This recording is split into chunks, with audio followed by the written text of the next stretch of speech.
There is so much information and advice online, your playing partners, we are just bombarded with it day to day now. And in today's video, we're going to reveal our top 5 popular golf advice that we believe you should stop listening to. Plus, we're going to give you some tips and some drills that will actually help you in your game. Okay, let's get into the first piece then. This is, you need to be open at impact. You need to clear your hips. Now, you might think this is strange that we're saying this is something that you shouldn't listen to, because we see the best players in the world at impact. They're all there. They're rotated, they've got 2 butt cheeks visible from down the line. Why do we think this is a bad piece of advice to listen to for the majority of golfers? Well, ultimately, these are the best players in the world, but the issue we have is that when we rotate really hard, when we focus purely on rotation, when we're swinging down, it will force the club out that way and cutting across the golf ball. So in fact, let me just hit one. My club path is normally like 1 degree left. I play a little bit of a fade at the moment, but it's generally quite, close to 0. If I focus on this one to really open out the hips, let's see what happens. And there we have it. I mean, that's a good 20, 30 yards of fade, which makes total sense. Club path, 9.8 degrees to the left. So that just basically means that when I hit that one, I'm focusing on rotating, I'm throwing that club head out in front of me and swinging more to the left. Now look, if you're someone who slices it and you're trying to do that, just think about how much worse you're actually making your game as a result of doing this. That's probably gone about 50, 60 yards less distance. So that in itself is so harmful. Yeah, we're not saying that it's a bad idea to be clear at impact. All we're saying is that by simply just focusing on you turning, from our experience, just leads to much more inconsistent shots. And we're going to get quite animated on this. I mean, the amount of people that we fixed here in golf lessons or on golf schools or even just through online lessons who are doing this, and like, why is this the focus for you? It's absolutely the last thing you should be doing. Because as Andy said, this is what the best players do, is they get to the top of the backswing and their first move down is actually a shift. So they have a shift of their body toward the target. They then tilt their upper body slightly away from the target, as you can see that right shoulder dropping down. And then from there, they turn. So it's a shift, tilt, and then turn. And if you do that in order, look at the difference on how the club works its way through down to the ball. Do that again, because watch the difference here. When Pierce goes to the top of the backswing, this is the key. As he shifts and he tilts, the club now starts to work down somewhere towards the plane. And when the club is working towards the plane, now he can go ahead and actually start to turn because the club is in a great delivery. Now, if we do this, if we go to the top and you're somebody who swings steep, okay, and then you try and add in turn or rotation, it's going to lead to more over the top, more steep, more path left, more destructive, and more lost golf balls, which you don't want. All the balls will be lost. Okay, so yeah, look, that's crucial. We have to avoid that. You have to understand that, so that's really important. I think we're not going to give you a drill. We're going to give you a drill for all of these, but we're going to give you the drill for the next one actually, because they're very, very closely linked. So this is one. You need to get shallow. You need to be shallow in the downswing. This is what we're talking about now. Okay, here's the thing. We know that the best players, there is a shallowing motion going on, kind of like the hips are open at impact. There is a shallowing motion going on for the majority of the best players out there.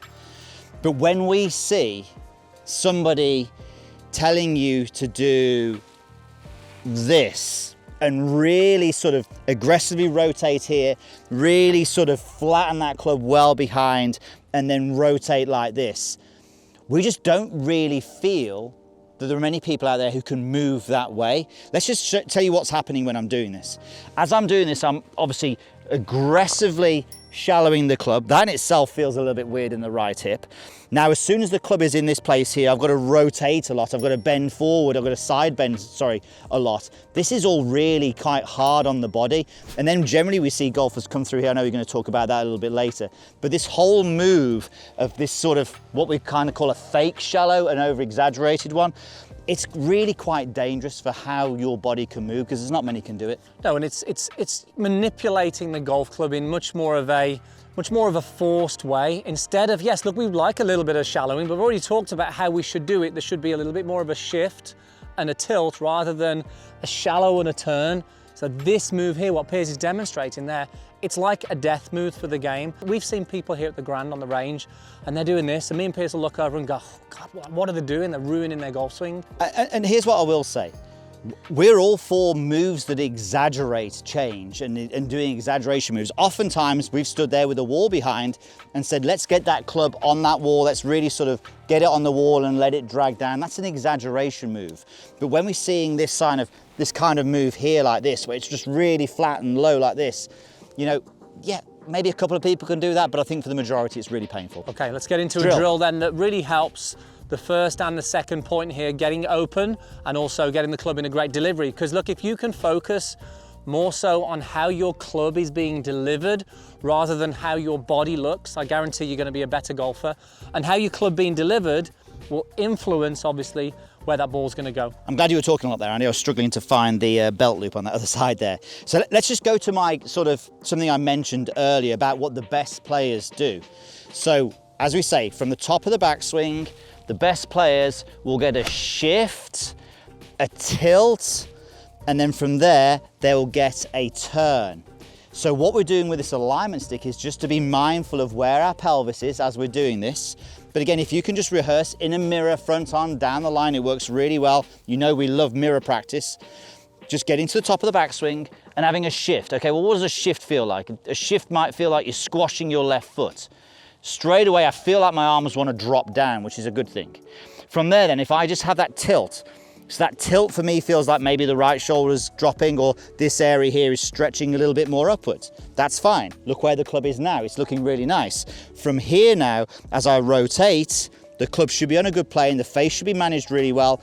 And look at that, I'm actually getting a little bit of hip rotation as well. Yeah. But that's not being forced. That's happening as a result of shift, tilt, and then turn. I love this as well for the majority of you guys doing this drill. If you go to the top of the backswing here, the great thing is, it's almost what happens here. I'll stand behind you here. When you get the shift, it's much easier to let that tilt almost happen naturally. Yep. So we get the shift and we get the tilt. I love the feeling of this. Do that one more time to the top for me, Pierce. I love the feeling of this, getting the shift and just letting the arms fall into this spot in front of this, because now you have a green light to go, right now I can really start to turn that body, get the delivery right, the rest is much easier. Let's just show that, and I've got another drill I want to show you on top of this because I think it's important. So if we get steep, we then try and compensate by standing up, not rotating that much, and then you see yourself on video and go, I haven't rotated much. I need to do more. I need to turn more. But the problem is not the rotation, it's the steepness, it's the delivery on the way down that's caused the problem. Remember that, and this is why we're so stressing these 2 points.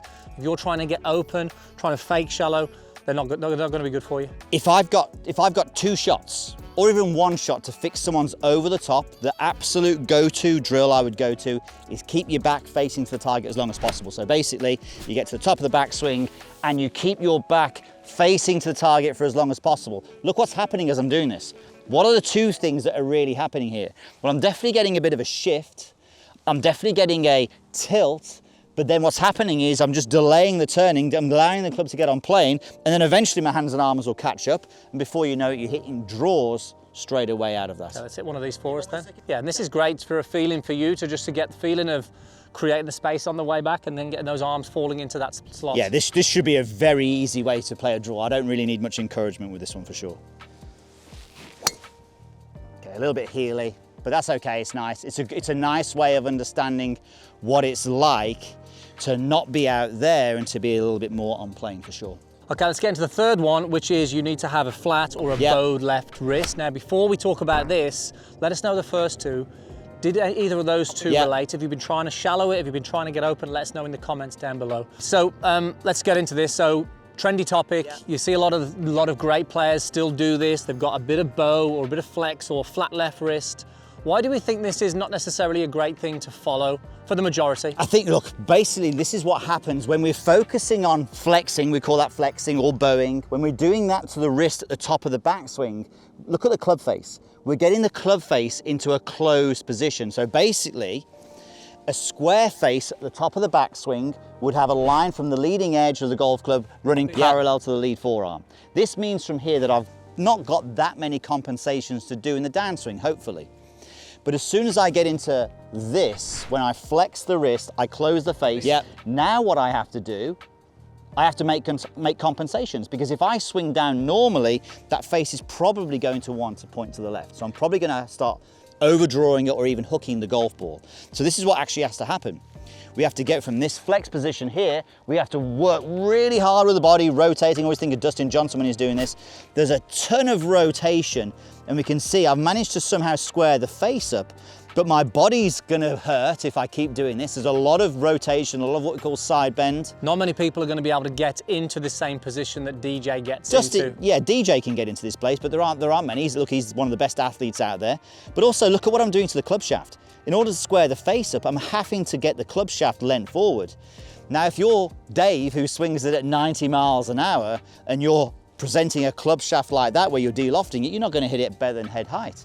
So you're going to need like a 13 to a 14 degree driver, which could work. But ultimately, you're creating something which actually isn't that efficient if you're not a high speed player. And even if you are a high speed player, you've got to work incredibly hard just to get there. And I don't like what that can do to your body long term. In fact, I'm starting to cramp up here already. So the most important thing then, Pierce, really for the viewer is that the club face. Correct. So the club face is the number one thing. We don't have to over obsess about the wrist angles. Let's go through then what they should look for and really what potentially things that they can think about with that wrist. Yeah, so here's the thing. First of all, video yourself, see where you are at the top, and if your club face is nice and square, running parallel to the lead forearm, then fantastic. But also understand, you can get there in different ways. You can get there by holding the club like this, what we call a weak grip, a more neutral grip, or a strong grip. But all that will happen is, I'll choke down here so you can see this. Let's just go with a neutral grip. If I have a neutral grip when I get to the top, to get it square, you'll probably see there's a slight bit of cup in there. If I've got a stronger grip, I'll need more cup. If I've got a weaker grip, it will be flatter. But understanding how your grip style can affect this face and then having that as a checkpoint at the top is your best port of call moving forward. So the ball doesn't give a crap what your wrist looks like. All it cares about is where the club face is. So if you worry less about the wrist and worry more about getting the club face in a square position, I guarantee the ball's going to enjoy that a lot more. Okay, Andy, fourth one. I get to hit a few shots now. You get to hit a few now. It's kind of a continuation of what I was talking about, and it's that sort of holding it off move through the golf ball. What does that mean? And let's go through that. This one really me off. Do you know what? I knew he was going to say this. And what we've on this video, we've designed this video so the two ones that really him off are at the end, so he's doing them. So yes. The reason is because I see so many golfers doing this, and some people are being taught to do this. So we see them trying to fake shallow like this. We see them trying to get open, and then we see this. We see them holding on to the lag through impact, not even letting the club face close or the club release. What a beautiful way to hit the ball absolutely nowhere and sideways. Exactly. Great thing to do if you want to slice it. Great thing to do if you want to be behind all your playing partners. Not many players ever do that. DJ has got a little bit of that. He's got it here, hasn't he? But then he once he gets to a point, he has a superb amount of like release on the way through. Exactly. Colin Morikawa a little bit as well, but yeah, but they're still in the process of releasing the club. This club here on the way down isn't doing this. We're not doing this. What's happening is, we've got an element of lag, but this is in the process of actually releasing to the golf ball. We don't want to be holding it because you're holding on to the power. We want to get the energy into the shot here. If you want to do this, you're not going to hit any whoosh, you're not going to hit any speed into this, and certainly that club face is not going to close. Would you say this is maybe some people who are just like, they're aware that they cast the club, or what we call it early, release the club a little early, and that's maybe born of that maybe? But also, again, it seems to be a sexy topic online at the moment. It's like, okay, what you've got to do is you've got to get a really strong face, bowed left wrist, get the face closed here, and square it up with the body, and do this. Which allows you to be more stable, face through impact and those sort of things. It makes all sense, but actually it's not practical for the average golfer out there. Just quickly on that, because I think this is important as well. You can tell how passionate we are about this. We're interrupting each other all the time. So Aaron Rye, we coach him, obviously, #1 fairways hit last year.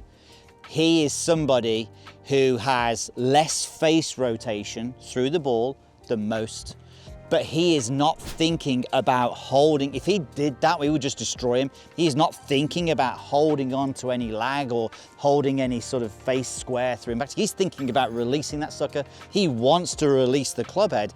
and yet, but it just looks, because of his style of his swing, it's actually a little bit more passive. But you've got some of the best players in the world, they let that energy out in the face, they rotate the... Harrington talks a lot. You've got to get the energy into the hands and the arms.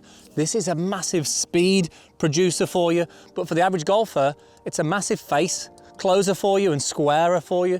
So instead of just trying to do that, please don't do that. And if you've done that, then you've not seen success. We're not surprised on that. The key thing we would say here is, number one thing, especially with a driver, even with an iron, is get this club head releasing. Allow the angles to release. Now I'm purposely going towards this camera here because I'm showing you that as I'm swinging through, and you see a lot of the best players do this, the toe of the club is passing the heel. It's actually passing the heel on the way through. I'm not trying to hold it through like this and keep it down the target line. My club face here is pointing behind me. I'm allowing not only the face to rotate, I'm also allowing the energy and the angles to release here. If I get really, really good, or if you get really, really good at closing the face, guess what? Your body's gonna start to wanna match. If you get the club face working really nice, this starts to kick in and produce this synchronization where you get the release and you get the body motion. If you just do this, that's obviously not good. If you do this, that's death. We need the combination of the two. I think this is the thing as well that's really interesting, because the thing is, when we see someone who is doing this, oftentimes they're a slicer of the golf ball. Yes. This again just makes it worse. It's like opening out the hips, it just makes it worse. If you are somebody who has a real bad time with hooking the golf ball, and you are someone who's got real high speed, maybe you can do that. Maybe you can have an element of holding on to the face on the way through, because some of the best players have done that, but not Dave and average golfers. Yeah, and we haven't got the impact bag today, but we do a lot of drills. We'll put this in here where we'll just get people to get the toe of the club, boom, into the impact bag, releasing the angles, accelerating the toe past the heel, and allowing things to actually release here and get the energy through the shot. But again, if we had someone who was hooking it, we'd get them to get the heel into the bag first, but then we know when they're hitting it, they're still releasing past that. We're just delaying the release just that little bit. We'd still be here, we wouldn't be here, which is a big difference. Okay, I've got to hit a shot. Let me just get this again, practice swing here, toe releasing past. I thought you were going to do the bad one then. No, definitely not. But again, I'm just putting the energy into the golf club. The body then starts to kick in. It's much easier for you to be way more consistent. There you go, that's perfect down the 15th at the Grand. It's beautiful. 40 yards past mine, so that's, sorry, short of mine, not past. I can't believe I said that, short. You said it, you said past. Okay, last one, I see you've gone for a head cover, Andy. Yes. Where are you going to stick that? This is to beat all the people who are coaching this. I'm only joking. So the reason I've got this, and I'll put it down for the moment, is that popular advice, again, you will see, and we see people doing this here at the Grand, on the range, yeah. People come to us for coaching. And we have seen great players do this drill as well. Correct. So we need to allude to that as well. So you'll see that a lot of golfers will say, well, I'm trying to get my right arm tucked into my body. Why? So in an effort, because they may have seen that they're swinging over the top and getting this elbow sort of flying, maybe pushing here. So they say, I'm trying to get the right elbow into the body here. Or they could be releasing it down too early as well. They exactly, sort of more like this. Yeah. So they're going, okay, if I just get this right arm tucked in tight, connected to the body, keep it there. It's going to help me. Now, it won't, by the way, it won't. Here's the reason, and this is what we tend to see really. Now, we'll talk about how the right arm should be, but we'll talk about what the problem is when you try and tuck it in tight. So this is what we see. A lot of golfers will come in and they'll go, right, I'm trying to do this, and we'll see this. So we'll see them in an effort to try and tuck it in tight. They're doing it on the way back, which completely stops their body from working. You're not turning now, are you? No rotation of the body because they're going, I've got to do this. The problem is now they're out of sequence and now they're very narrow. So we get two things happen from here. I'll show you from face on. This is really connected to the body here, which we don't want. I'll go through that in a moment. And we've got a lot of angle here. So we've got no width in this trail arm. This is almost sort of touching here like this. From here, all we are going to do is have to compensate and throw those angles to go back wide.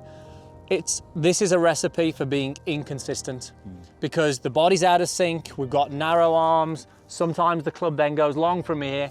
We have to then actually do more of the problem we're trying to fix. So you're going from narrow To then super wide and narrow, maybe over. To then wide. So, and same on the way down, we'll get people who are trying to do it on the way down, they're trying to get it in here, but again, it gets them really narrow, and then they have to sort of make these late compensations. And we see this quite a lot. And you'll see some good players doing this, but good players doing this, and it's how you do it is right, all I would say. Now, actually, let's just get rid of that. First thing I want to just talk about is, what should this right arm be doing? So, as we swing, we've got a good body motion that's moving the right arm. This right arm should be relatively sort of long here. We want an element of flex or bend in this arm, let's say somewhere close to 90 degrees. But you'll notice here, it doesn't have to be super tight to the body. In fact, for the majority of players at the top of the backswing, if I swing to the top, you'll see here that there's an element of freedom between my elbow and the body. Now, there might be a little bit of connection with my arm and the armpit here, but there's not, I haven't got this right arm fixed to the side. This is going to be super narrow from here. We've got an element of width here, and this really helps sequence the swing. It helps you engage the torso on the way back, and it really helps you turn on the power and sequence the downswing to help create that efficient swing. When we get narrow, we can't really drive because we've got nowhere to go from being here. So then we have to switch off and get really inconsistent. Okay, well, look, let's just show us how this can be done wrong, and maybe show it, yeah. Yeah, I mean, I think we saw Jake Knapp recently do this, and you'll see him at the top of his swing. He's got this under his arm, but you see his elbow's quite free. Now, me putting this in here now, it's so far removed from where I want to be with my golf swing. I do not even want to have this under the arm, because all it does now, it brings my arms in close, and I've got no chance from here. I'm not even going to do any more rehearsals with that. He's done with that. I'm not even going to hit a golf shot with that, because it just doesn't give me a great feeling. Here's a great drill that I think you can do. Something that I'm doing currently. Take your right hand on the club, place it underneath here like this. I want you to feel that we're going to move away. Arms and body are working together. And all I want you to feel from here is we maintain this nice relationship with arms and body, and we're going to feel as if we just set the club, or set the right arm at around about 90 degrees. I'm turning the upper body around 90 degrees. I'm keeping this against there. You'll see I've got a little bit of freedom in here. This is a great place to be, but I've got some width in this right arm here. Don't want to be here. This is death. This is a great feeling. I love this drill for me because I tend to want to get this right arm pulling, but it ensures that my body does the move. If I create a little bit of bend here, I've still got this nice width. So you're letting the momentum of your body almost send the club up, and then when it's almost going up, it's starting to soften. Exactly, yeah. So I've got this nice width. Body's doing a lot of the work from here. I love this little bit of freedom. But your hand isn't like really working hard. It's just a bit more of a guide, isn't it? Yeah. Just to let you know where your right arm is. Just resting here like this. It's just resting. So for me, I'm trying to get this right arm more away. And yes, we want a little bit of this external rotation. That's okay. We don't want this. Okay. This is going to help us create a better downswing, but this certainly isn't. Let's hit one. You've got a chance to get within 40 yards of me, or maybe 35 yards of me on this next one. But it's interesting when we're doing all of these things, a lot of them can relate to each other. You may have seen that. So I think there's a lot of similar things here linked. So face on here, look at my practice swing. I'm really feeling that width. This is what I'm working on here. Look at the width in the right arm here. There's no connection to the body here, that width. This really helps me time the downswing, but also create a better attack angle with the driver. So I'll feel it on this one. All right, let's see what we go.